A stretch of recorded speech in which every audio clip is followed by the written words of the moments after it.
Je vous souhaite un beau matin ou un bel après-midi, c'est selon. Ici Luc Allard qui va vous donner toute une leçon de vie sur le chapitre 2. On est bien sûr à la page 25 dans le cahier bleu. Et j'insiste parce que ici on est vraiment, j'ose le dire, dans le cœur du chapitre 2. Donc, à ce moment-là, je vais vous demander de très concentré et de suivre les indications parce qu'on va trouver la règle, trouver l'équation d'une fonction affine. Une fonction affine, ça veut dire dans le fond une droite. Alors, je vous en montre une jolie droite. Elle est à l'écran, on lui dit bonjour. Bien, il y a une règle pour cette droite-là, il y a une façon de la décrire. Et on a vu peut-être dans une autre leçon de vie que les règles, c'était y est égal à ax plus b. Quand je dis ax, je veux dire a fois x. Et ensuite, plus b. Alors, on a vu ça dans une autre vidéo. Alors, allons-y pour trouver en quelques étapes la règle. Justement, prenons donc celle-ci qui est à l'écran, on l'accueille, on l'applaudit, on lui souhaite la bienvenue. Et je vais prendre, moi, je vais dire deux points vedettes. Donc, deux points qui sont à l'écran et qui sont mes points préférés. Mais ça peut marcher avec n'importe quel point, bien sûr, dans l'aventure. Donc, regardons ici ce qu'on a. Je souligne ce point-là ici. On a les coordonnées, on a un X et un Y. Donc, je vais écrire ici X1, Y1. Donc, comme ceci, je mets ça entre parenthèses avec une jolie virgule. C'est mon premier point que je vais utiliser pour trouver la règle. En passant, on a besoin de deux points vedettes pour trouver la règle. Ici, à l'écran, présentement, j'en vois 4. Donc, il y en a plus qu'il en faut. Je vais prendre un deuxième point vedette ici et je vais l'appeler x2, y2. À ne pas confondre y2 comme ça, non. Ça, c'est un exposant 2. Je le répète souvent, on veut un indice. Donc, c'est un petit nombre, mais en bas et non pas en haut. Donc, dans cette vidéo-là, moi, je vais vous montrer comment on fait pour trouver la règle de la droite. Y est égal à ax plus b pour toutes les droites, dès l'instant où on a deux points vedettes. Alors, on a un point vedette qui s'appelle moins 1, 1,5. Il est ici. Je fais une petite flèche. Et on a un autre point vedette dont les coordonnées sont 2 et 3. Donc, retournons à la page 25. Et ça dit, pour commencer, trouver le taux de variation à partir des deux couples, donc les deux points vedettes de la fonction. Donc, encore une fois, on avait moins 1 et 1,5 et on avait 2 et 3. Ce sont les deux points qui sont importants ici. Et je prends mon temps, là, peut-être que je me répète, mais c'est pas grave. X1, Y1 et ici X2, Y2. Alors, c'est parti pour trouver le taux de variation. Je vais vous demander d'écrire A égale Y2 moins Y1 sur X2 moins X1. Donc, on va tout simplement trouver le taux de variation et c'est vraiment l'étape, la tape de base pour commencer tout ça. En faisant Y2 moins Y1 sur X2 moins X1, bien sûr qu'on va faire 3 moins 1,5. On va y aller en nombre à virgule parce que c'est pas des calculs très difficiles. Et en faisant X2 moins X1, on va faire 2 moins moins 1 comme ceci. Donc, on va trouver le taux de variation rapidement. Ça va donner 1,5 sur 3. Bien sûr que ça donne un taux de variation ici de 1/2. Ah, c'est intéressant ça. Un taux de variation de 1/2, ça veut dire quoi déjà? Ça veut dire qu'à chaque fois, prenons n'importe quel endroit sur la droite. Par exemple ici, quand x bouge de 1 entier, d'ailleurs on le voit, on est passé de 0 à 1. Bon, c'est pas vraiment un joli 1, on va le refaire dignement. Quand x bouge de 1, ben, le taux de variation c'était 1/2, donc y, lui, va bouger de 1/2. Et on le voit si on se concentre avec les petits carrés dans le graphique, on voit que le taux de variation c'est 1/2. On peut aussi dire puisque le taux de variation est de 1/2, ça veut dire lorsque x bouge de 2, y bouge de 1. Alors, ça fonctionne vraiment. Si vous prenez n'importe quel point, par exemple, le point 2, 3 ici, si vous faites bouger x de 2, 1, 2, on voit que y bouge de 1. Donc, ça marche aussi de cette façon-là. Donc, on est pleinement conscient que le taux de variation, c'est 1/2, on le voit dans le graphique, et on l'a surtout calculé avec notre taux de variation en faisant y2 moins y1 sur x2 moins x1.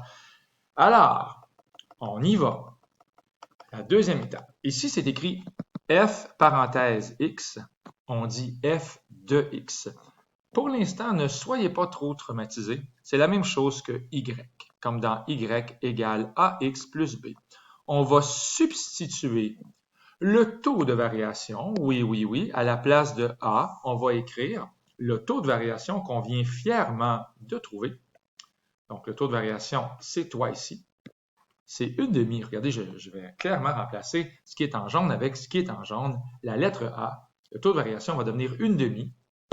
Et je vais aussi remplacer les coordonnées d'un point, c'est-à-dire qu'au lieu d'écrire y et au lieu d'écrire x, je risque d'écrire 3, par exemple, à la place de y et 2 à la place de x. Alors, c'est parti, mon kiki, allons-y. Au lieu d'écrire y égale, donc, au lieu d'écrire y, je vais écrire 3 égale, on met le égal bien en dessous de l'ancien égal. Nous, les profs de maths, ça nous aide à bien corriger, à mieux vous aimer. Au lieu d'écrire A, comme j'ai dit, au lieu d'écrire le taux de variation A, on va écrire clairement ce qu'on a trouvé. À l'étape numéro 1, c'était 1/2. Au lieu d'écrire X, je vais écrire 2. Alors, au lieu d'écrire X, j'écris 2. Alors, 1/2 fois X, comme dans AX. AX, ça veut dire A fois X. Donc, 1/2 fois X devient 1/2 fois 2. Plus B. Qui je cherche ici? Qui je cherche? Bien, clairement, je cherche le B. C'est tout simplement lui qui reste à trouver. Donc, 3 est égal à 1/2 fois 2 plus un certain nombre. Je vous rappelle que le paramètre B, on l'appelle la valeur initiale ou bien l'ordonnée à l'origine. Donc, on est déjà rendu, comme ça va vite, à l'étape numéro 3. On va trouver la valeur de B avec un petit peu d'algèbre de secondaire 2. Donc, 3 est égal à 1/2 fois 2 plus B. Ben, 3 est égal à 1/2 fois 2, ce qui fait bien sûr 1, plus B. Je cherche avec fougue et passion. Je ne cherche pas le bonheur ni la santé. Je cherche la valeur du paramètre B. Alors, on enlève 1 de chaque côté. Et c'est certain qu'on va trouver que la valeur du paramètre B, c'est bien sûr 2. Donc, B égale 2. Et on a la règle. Fièrement, on peut l'écrire. Mettez de la couleur. Quand vous avez trouvé la règle, soyez fiers. Y est égal à 1/2 fois X plus B, donc plus 2. Alors, faites comme moi. Mettez de la couleur. Célébrez ce moment où vous venez de trouver la règle. C'est pas n'importe quel moment dans votre vie, là. C'est pas comme quand tu t'assois devant ta télé et tu écoutes Netflix. Ça arrive tout le temps. Peut-être. C'est selon. Mais ici, on a trouvé la règle. Y est égal à 1/2 fois X plus 2. Et évidemment, en passant, le plus 2 était fort visible depuis le début. En l'honneur de toi ici, le point qui est en bleu ou que je viens d'encercler ici en noir, là, bref, ce point-là, on voit clairement que quand X vaut 0, Y vaut 2. C'est la valeur initiale, elle est célébrée. C'est 2 et on l'avait dans la face depuis le début. Mais faites attention, c'est pas toujours le cas. Bien, là, certains vont me demander, oui, mais là, est-ce que ça leur aurait donné la même chose si à la place, voyez-vous ici, ce que j'ai mis en rose, j'ai remplacé le X. Donc, j'ai remplacé le X et le Y par les coordonnées 2 et 3. Est-ce que ça aurait fonctionné si à la place, j'avais pris l'autre point vedette Ici, j'avais remplacé le x par moins 1 et le y par 1,5. Il faut que ça donne la même chose, n'est-ce pas? Donc, les élèves prudents, j'espère que vous êtes un élève ou une élève prudente, vérifiez la règle à l'aide d'un couple, donc d'un autre couple. Je vous rappelle que nous, on sait que le taux de variation, c'est 1/2 et que la valeur du paramètre B, c'est 2. Alors, ce qu'on va faire, c'est remplacer le x et le y par l'autre couple. Je vais encore vous le montrer. C'est ici que ça se passe. On va remplacer x par moins 1 et y par 1,5. Et on espère vraiment que ça va marcher. Alors, c'est parti. Je remplace le y par 1,5 et je remplace le x par moins 1. Attention, je n'irai pas trop vite. Je veux bien expliquer ce que j'ai fait. D'abord, je veux vérifier si ma règle elle fonctionne.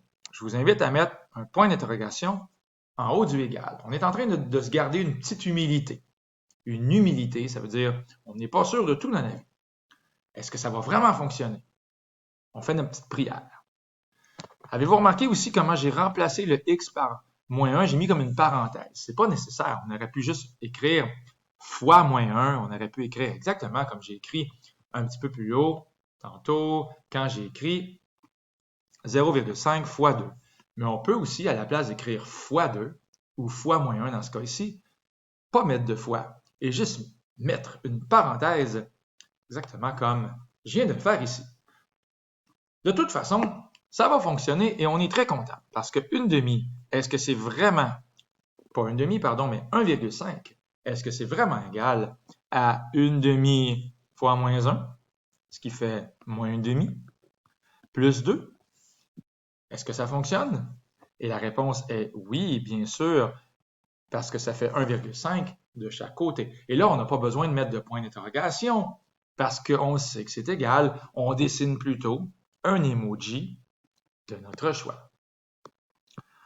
Donc, dans cette vidéo-là, on a vu comment trouver la règle à partir de 2 points. C'est tout simplement ça. Donc, la première étape, encore une fois, c'est de trouver le taux de variation. Alors ici, je recommence en orange pour terminer.